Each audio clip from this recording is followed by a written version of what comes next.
I'm building my own split ergonomic keyboard, and after finishing the left side of the keyboard, I realized that electronics can get really complicated.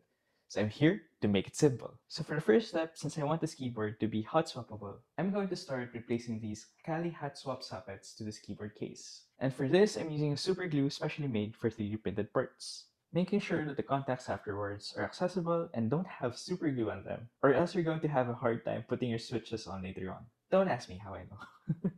So after several hours of gluing the hot swap sockets and letting them dry, it's now time for the exciting part, soldering the keyboard.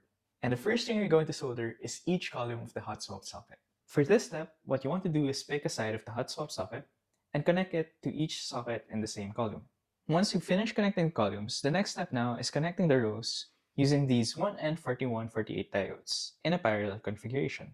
What that means is soldering the diodes on the side of the socket where the wires from the previous step are not attached, making sure the diodes go from orange to black when going out of the socket. Once that's done, then you can connect the other side of the diodes to each other, and how I like to do it is hooking them to each other before soldering, like so. When you're doing this step, you want to be on the lookout for two things. One is that the connection of the diode to each other should be after the black part, and the second is that the diode shouldn't have any contact on any exposed wire in the column. And after you finish soldering the diodes, we move on to the final soldering step, which is soldering the connections to each row and column to the microcontroller.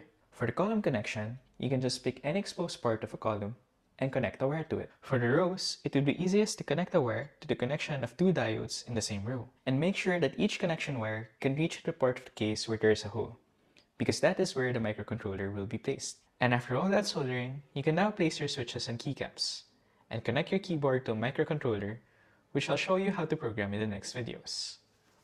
Until then, see you soon!